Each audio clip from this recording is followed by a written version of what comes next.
Lorsque mes parents se sont séparés, je l'ai très mal vécu. J'avais 14 ans et à ce moment-là, j'avais une haine à l'intérieur de moi. Je ne savais pas comment l'exprimer, mais j'entendais souvent ça de la bouche de mes amis à l'époque. Et lorsque mes parents se sont séparés, je l'ai très mal vécu. J'ai commencé à avoir beaucoup de problèmes à l'école, moi qui étais une élève très brillante. Et je ne comprenais pas. Je savais que j'étais impuissante face à la situation et je savais que c'était le fait que mes parents se soient séparés qui à l'époque m'a rendue triste. Donc j'ai commencé à grandir comme cela et vu que c'était une période où j'avais vraiment besoin d'un père, d'un repère, et ben je ne l'ai pas eu. Donc c'est à ce moment-là que j'ai commencé à me renfermer sur moi-même, à compter sur moi-même, à ne plus faire confiance à qui que ce soit.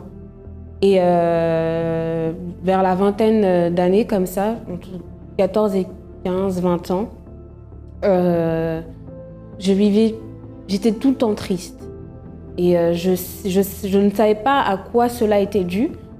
Et à chaque fois que j'essayais de mettre justement des mots à ma situation, et ben ça me faisait mal. Du coup, je restais angoissée. Quand j'étais dehors, j'étais pas bien du tout. J'avais pas de vie, j'étais sans vie, sans issue. Pour moi, je pensais que pour moi, la vie, elle était terminée. Moi qui étais une élève brillante à l'école, et ben, j'ai commencé à avoir des notes catastrophiques. J'ai échoué 3 fois ma classe de terminale et là, je savais qu'il y avait un problème. Je savais qu'il y avait un problème et je savais que je ne pouvais plus du tout faire marche arrière. Et donc, voilà, j'étais une jeune comme ça. Remplie d'incertitudes, un manque de confiance totale. Et j'ai vraiment compris la racine du problème, mais je ne savais pas comment faire. Pour moi, c'était tout à fait normal, il n'y avait pas d'issue. Donc voilà, c'est comme ça que j'étais à ce moment-là, vivant d'apparence. Devant mes amis, je montrais une personne qui était très forte, je souriais, mais à l'intérieur de moi, j'étais complètement vide. Mais on dirait une morte vivante, si je peux dire ça comme ça. Voilà, c'est comme ça que je résumais ma vie à cette époque-là. Donc j'ai connu le centre d'accueil universel par le biais d'une voisine et ma mère m'a emmenée ensuite, par la suite. Donc j'ai vu comment ça se passait. Et quand je suis arrivée, j'entendais beaucoup de choses, mais concrètement, j'ai pas du tout pris les choses au sérieux. Donc fin 2008, début 2009, je suis partie, je me suis éloignée parce que les choses ne marchaient pas comme je le voulais.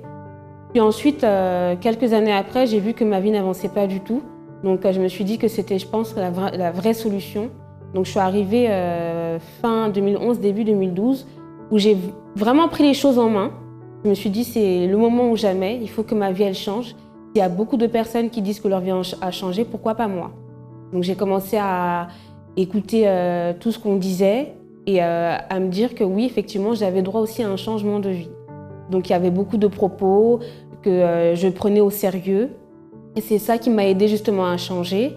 Et lorsqu'il y a aussi eu l'annonce de la campagne d'Israël, je ne savais pas trop ce que c'était, mais je me disais, je voyais beaucoup de témoignages des personnes qui témoignaient ce que la campagne d'Israël faisait dans leur vie. Je me suis dit, alors si eux, ils ont pu réussir, alors moi, je me lance. Donc c'est comme ça que je me suis lancée et j'ai pas du tout été déçue. J'ai pas du tout été déçue parce qu'honnêtement, c'était la seule solution pour moi. Alors aujourd'hui, maintenant, je suis libre à l'intérieur de moi. Je suis plus une jeune fille qui a un vide. Même si des fois je souris pas, c'est que ça ne veut pas dire que je suis fâchée. Non, au contraire, j'ai cette joie de vivre, chose que je n'avais pas du tout avant. Et même s'il y a des situations qui sont difficiles aujourd'hui, voilà, elles n'ont pas d'impact dans ma vie intérieure. Voilà, je ne me laisse pas dominer par les situations qui peuvent essayer de me faire désister, de faire perdre mon humeur, si je peux dire comme ça. Honnêtement, la campagne d'Israël, ça a été pour moi, ça a restauré énormément de choses dans ma vie. Tout ce que j'avais perdu et que je me disais que je ne pouvais jamais avoir, ça a restauré tous les domaines de ma vie. J'ai appris à me dire que je pouvais le faire, que j'étais capable. Et ça, c'est très important dans la vie d'un être humain. J'ai pu vraiment faire un grand pas dans ma vie professionnelle, moi qui ne pensais jamais à cause des problèmes, des échecs que j'ai eus dans mon passé. Parce que des fois, lorsqu'on a des échecs dans le passé et qu'on veut entreprendre des choses, on a tendance à penser aux choses du passé et on se dit tout de suite, bah non, comme ça n'a pas marché dans le passé, pourquoi ça marcherait maintenant? La séparation de mes parents, ça m'avait profondément attristée, mais aujourd'hui, cette situation de l'époque n'a plus du tout d'impact sur moi. Et au contraire, justement, j'apprends beaucoup et je sais que j'ai encore d'autres choses à apprendre. Et pour moi, je suis vraiment épanouie de me dire que même en ayant échoué dans mon passé, aujourd'hui, voilà, j'ai pu faire un grand pas dans ma vie professionnelle. Je suis actuellement encadrante, moi qui ne pensais jamais parce que voilà, j'avais échoué dans mes études et je me disais que sans diplôme, je ne pourrais aller nulle part. Mais non, j'ai vraiment cru en moi et aujourd'hui, je suis vraiment une jeune femme qui profite, qui me découvre à chaque instant et je suis vraiment contente. Soyez tous les bienvenus dans cette émission, vous qui êtes déjà connectés avec nous. Et j'ai la certitude que cette émission va vous aider. Elle va véritablement vous aider au vu de ce que vous allez entendre, au vu des témoignages que nous allons vous transmettre. Témoignages qui sont la preuve qu'il y a toujours une solution, quelles que soient les situations que nous vivons. Mais en ce moment, j'aimerais vous demander, êtes-vous en train de participer avec nous tous les dimanches dans ce propos que nous sommes en train de faire, justement pour venir en aide à votre foi? Nous sommes en train d'inviter chaque personne tous les dimanches à venir avec une bouteille d'eau comme celle-là. Et nous allons consacrer cette eau avec de l'huile d'onction et en déterminant ici qu'en buvant, Dieu par la foi puisse vous restaurer, puisse vous mettre sur pied pour que vous puissiez faire face à tout ce que vous êtes en train de vivre. Un des exemples que par la foi tout fonctionne, le changement est possible, c'est l'histoire de Marlene que vous allez voir en ce moment. Avant d'arriver au centre d'accueil, j'étais une personne très colérique qui avait un problème avec l'autorité dû à une certaine situation qui s'était passée avec mon père. C'est-à-dire que je l'ai vu pendant une grande partie de mon enfance frapper ma mère. Donc il y avait une violence énorme à la maison. Et du coup, ça a créé à l'intérieur de moi un manque de confiance. Mes relations avec mon père étaient inexistantes. J'ai grandi sans un père à la maison, même s'il était là, mais physiquement parlant, je ne le voyais pas. Et du coup, cette haine que j'avais contre lui, j'ai voulu lui faire payer. C'est-à-dire que quand il est parti de la maison, je ne l'appelais pas. Je l'appelais seulement pour lui demander de l'argent. Je n'essayais pas de nouer, d'avoir une relation avec lui. C'était seulement je l'appelais quand j'avais besoin. J'étais une personne qui avait vraiment du mal avec l'autorité. Il suffisait qu'une personne me donne un ordre et j'allais faire en sorte que cette personne regrette, si je peux dire. Donc à l'école, ça n'allait pas du tout avec les professeurs. J'étais tout le temps en train de défier leur autorité. À la maison non plus, avec ma mère, il suffisait qu'elle me dise de faire quelque chose. Si je n'avais pas envie, je ne comptais pas le faire. Et de ce fait, je me cachais derrière ce masque de la fille dure, la fille très colérique, avec qui on ne peut pas rigoler, etc. Mais à l'intérieur de moi, j'étais quand même triste, j'étais quand même pas bien. À côté de ça, j'étais très influencée par mes amis. Je ne me préoccupais pas de ce que moi je pensais, ce que moi je pensais bon ou pas bon. Je faisais que si tout le monde mettait une jupe courte, j'allais aussi mettre une jupe courte, comme tout le monde. Donc je ne réfléchissais pas, je faisais comme tout le monde. Arrivé à l'adolescence, j'ai commencé à aller fumer la chicha, à rentrer chez moi à minuit, 1h, 2h du matin. J'étais tout le temps dehors, jamais à la maison, jamais en train de réviser pour l'école ou quoi que ce soit, toujours dehors avec les amis. Jusqu'à arriver au lycée, j'avais des notes catastrophiques. Je n'investissais pas en moi-même, je n'investissais pas en mon avenir ou quoi que ce soit. Mais à l'intérieur de moi, il y avait toujours ce manque de confiance, toujours ce manque d'amour. J'ai redoublé à l'école et là, je me suis retrouvée seule. Je n'avais plus mes amis, tout le monde avait passé, moi en train de suivre, j'ai redoublé. Je me suis retrouvée seule face à moi-même et je me suis rendu compte que j'allais pas bien du tout en fait, que j'étais pas bien, que j'étais triste et je ne savais pas quoi faire.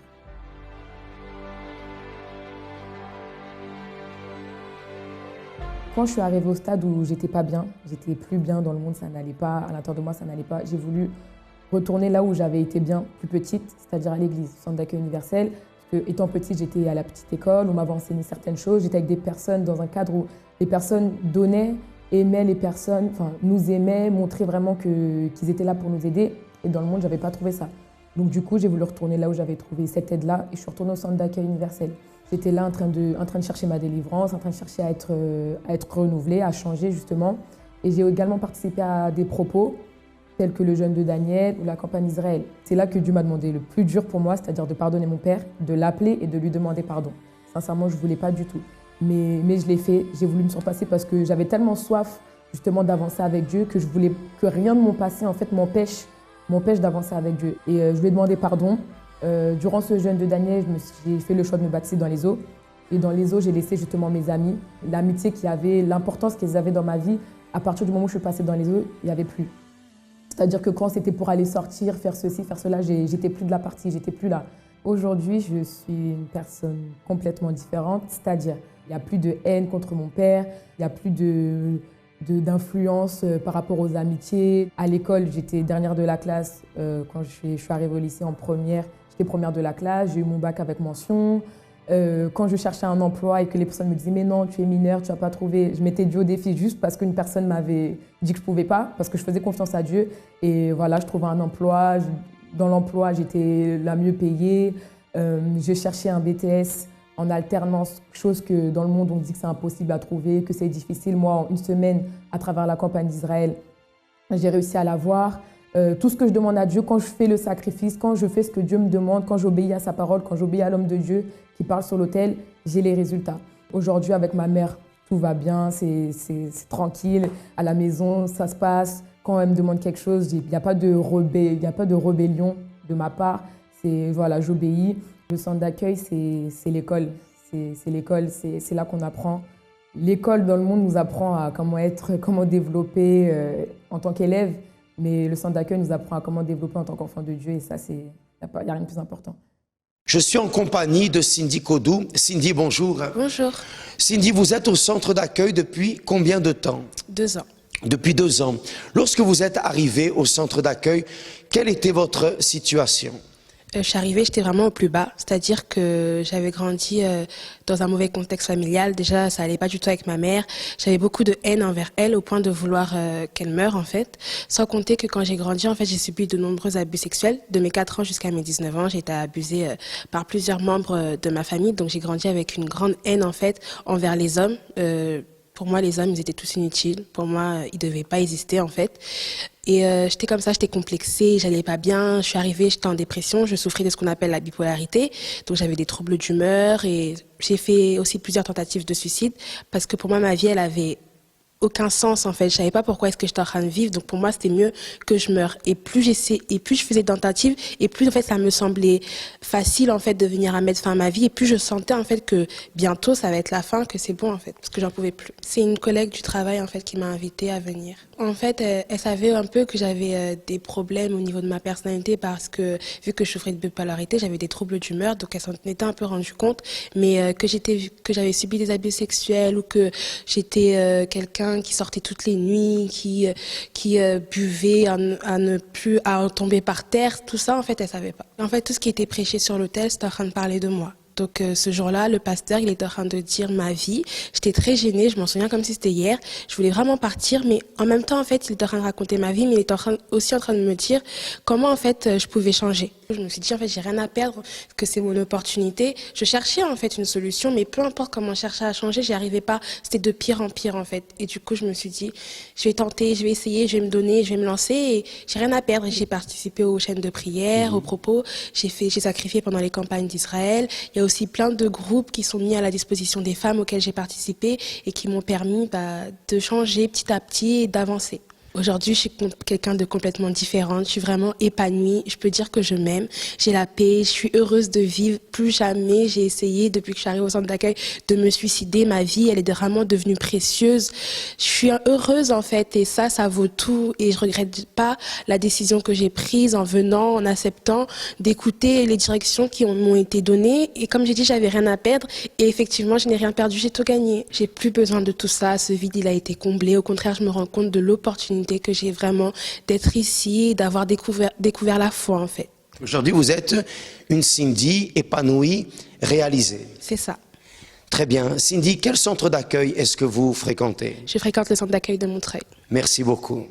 Tous ceux qui affrontent en ce moment des difficultés, des luttes dans leur vie, tous ceux qui se retrouvent face à des situations, je dirais, impossibles à leurs yeux à résoudre, sont à la recherche d'une situation.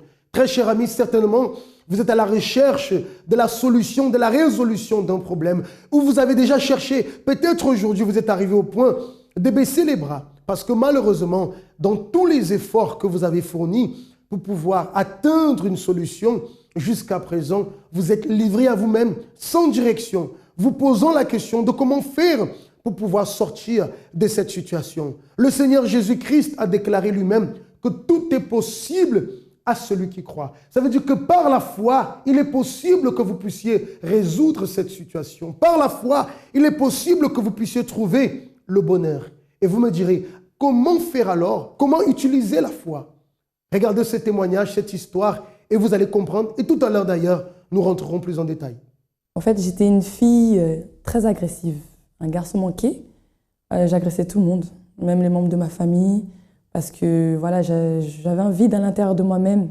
Je me sentais très complexée, parce qu'en fait, j'avais l'impression que je manquais d'attention, je manquais de l'amour de ma mère.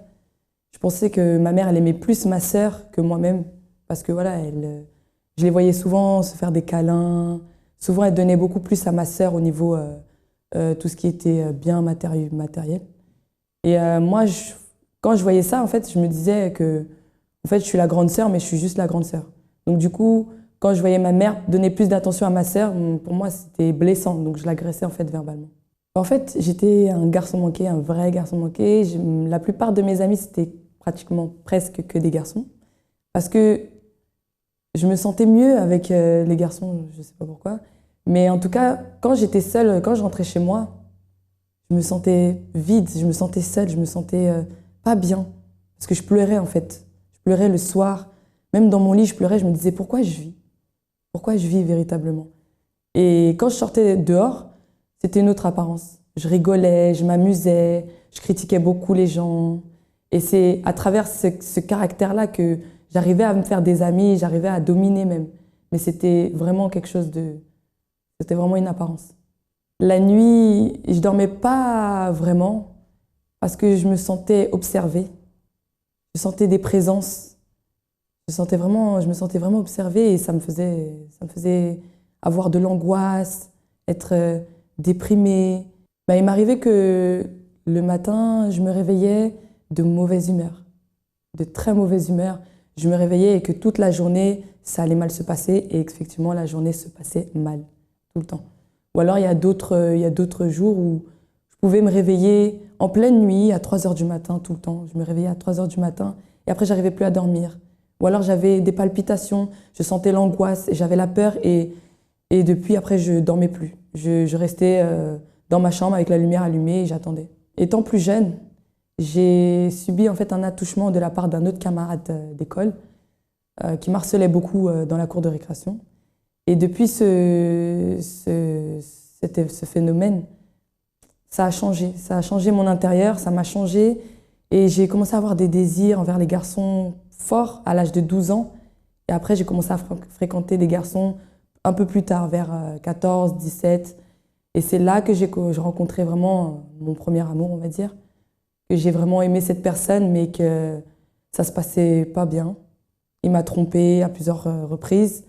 Et après que j'ai su cette tromperie, je suis tombée dans la dépression. Dépressive. Au début, je ne savais pas que j'étais dépressive. C'est après que j'ai vu. J'ai beaucoup maigri, j'étais souvent malade. Lorsque je me suis retrouvée seule, après avoir eu cette déception amoureuse, j'étais vraiment dans la dépression. J'ai vu que je tombais bien bas parce qu'après, je suis tombée dans la débauche. Je sortais avec un garçon qui voulait juste être avec moi pour le sexe. Et rien d'autre. Et malgré ça, je me suis laissée entraîner. Mais je me sentais de plus en plus mal. Et j'aimais de plus en plus vraiment pas les gens. Je détestais les gens. À chaque fois que je rencontrais une personne, que ce soit une amitié, fille ou garçon, j'aimais pas. Je détestais, j'avais la haine envers les personnes. J'avais la haine envers ma famille. En fait, j'étais vraiment dégoûtée de la vie.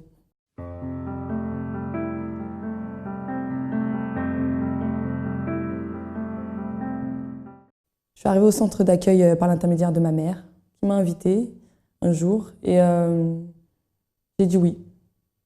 J'ai dit oui, parce qu'avant, elle m'invitait souvent, mais je disais non. Mais ce jour-là, j'ai dit oui parce que j'étais tellement tombée bien bas que j'avais rien à perdre.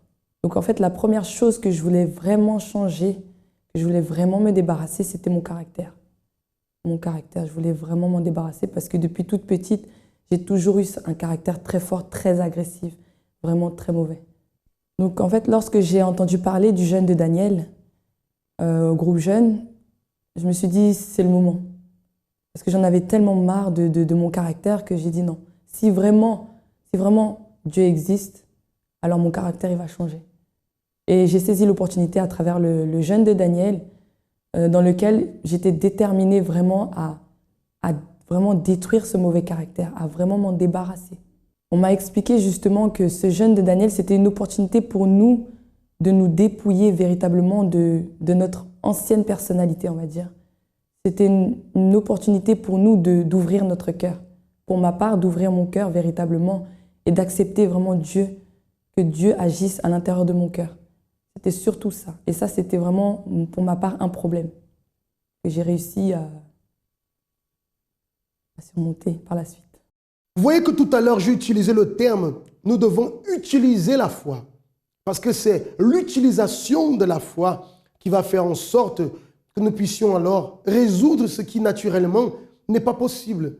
Avoir la foi, beaucoup de personnes ont la foi, mais avoir la foi ne suffit pas.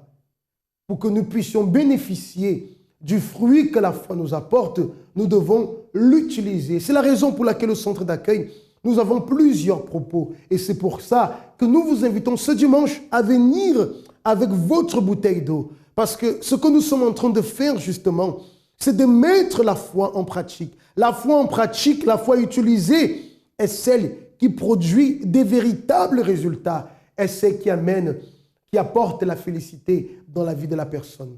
Vous avez pu voir un peu comment était la vie de cette personne, la vie de Madji, qui nous a parlé un peu de son histoire de souffrance. Maintenant, vous allez voir comment la foi a opéré après utilisation et le résultat qui est là.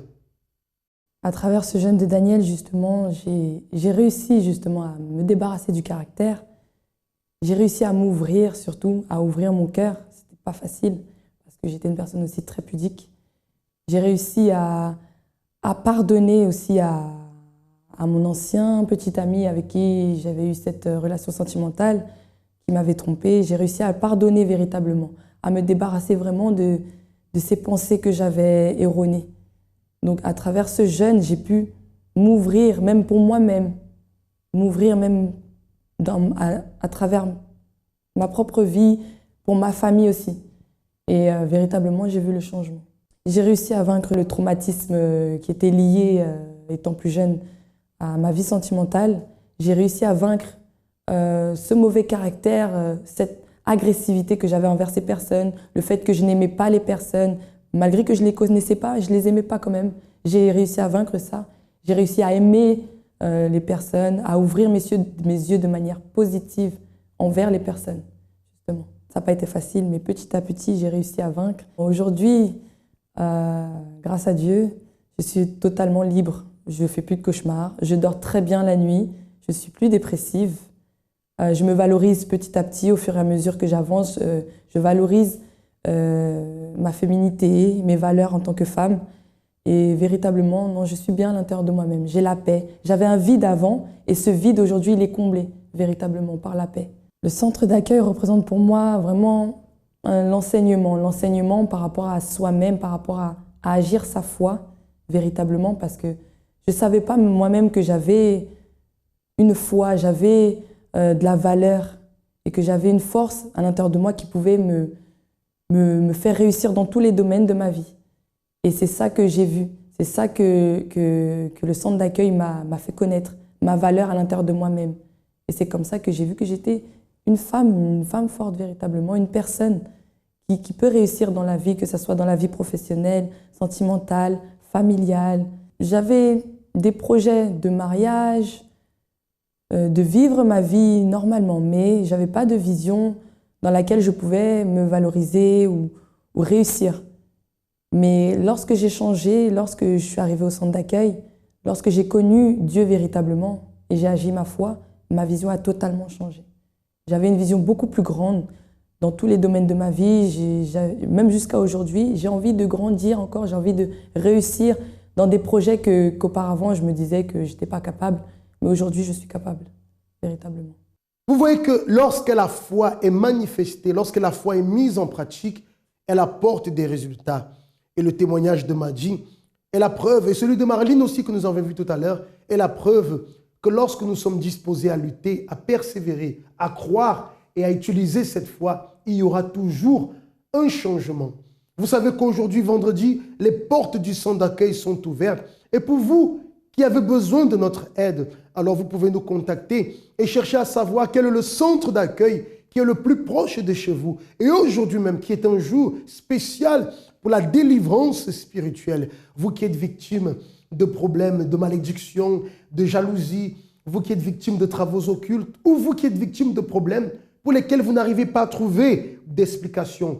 Aujourd'hui, c'est le bon jour pour pouvoir trouver la solution à ce problème. Alors, dans l'un de nos centres d'accueil, aujourd'hui même, vous allez trouver cette aide. Et j'ai la certitude que si vous venez avec foi, vous ne sortirez pas de la même manière. Que Dieu vous bénisse et à très bientôt. Donc, avant d'arriver au centre d'accueil, ma vie était complètement détruite. J'étais au Portugal, mon mari ne travaillait pas, c'était pas facile.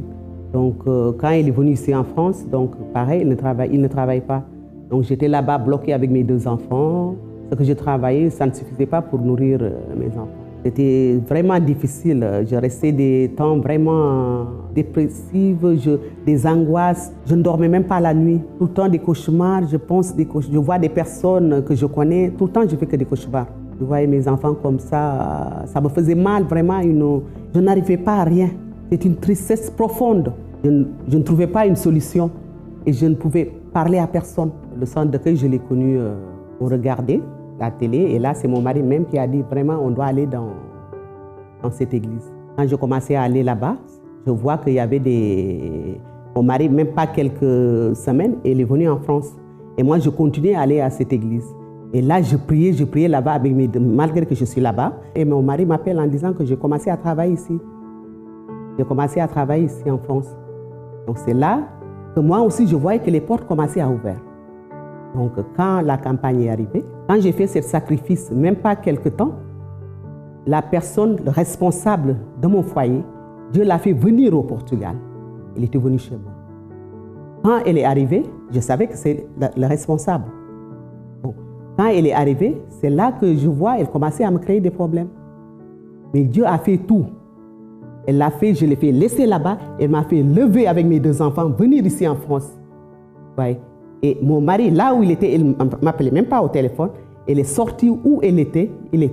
On était ensemble chez ma belle-mère. Il a pris seulement son sac, elle n'a rien dit. Et on est habité chez ma belle-mère. La campagne d'Israël, vraiment, c'est une force de puissance de Dieu. C'est-à-dire, c'est la réponse immédiate. Pour moi, c'est la réponse immédiate entre nous et Dieu. Une réponse vraiment que quand tu demandes quelque chose et tu poses ton sacrifice sur l'autel, donc c'est là Dieu, il te répond, il te montre vraiment la source du problème. Donc là, quand je suis arrivée au centre d'accueil, j'ai eu mon travail en CDI à côté de chez moi, pas loin. On a un logement, même pas 1 mois, j'ai tombé enceinte. Je n'avais jamais eu un garçon. Le jour de mon accouchement, le week-end, les médecins étaient là tous les jours. Ils disent qu'est-ce qui se passe. Tous les jours, ils étaient là. Le matin, plus de 8 personnes. Ils m'ont dit, mais madame, qu'est-ce qui se passe? J'ai dit, mais rien, je n'ai rien. Mais non, il y a un problème parce que le sang coule, on ne comprend rien. Mercredi, j'ai appelé le pasteur. Il m'a fait une prière. Et automatiquement, il y a un infirmière qui est rentré. Et là, il me dit, bon, ça va, c'est bien. Les médecins sont venus, ils ont regardé, ils n'ont rien vu. Ils m'ont dit, bon, tu peux sortir. Ma fille, 3 ans, à chaque 2 ans, je fais tout le temps pour qu'elle puisse venir, mais ça ne marchait pas. Mais cette année, j'ai fait l'année avant qu'elle arrive, j'ai fait ma campagne d'Israël. Elle m'a appelé et m'a dit, j'ai eu mon visa. On m'a accordé le visa. J'ai dit, c'est bien. Donc, il est venu ici en France. Et finalement, j'ai fait encore la campagne d'Israël. Et là, il a eu son bac plus 3. Et là, la bourse est sortie. Une année, elle n'était pas sortie, mais elle a sorti. La bourse est sortie, donc on doit lui faire rappel toute l'année scolaire qu'elle était ici en France. Il a eu même ses papiers. Je suis en train aussi de persévérer. Il y a des portes qui ouvrent, mais dans mon foyer, je suis en train de persévérer pour vraiment que Dieu vraiment me donne la paix que je veux vraiment au niveau de mon foyer. Donc pour moi, le centre d'accueil, si ce n'était pas le centre d'accueil, c'était fini pour moi. Ça, je le sais bien. C'est pourquoi je ne peux pas me baisser les bras.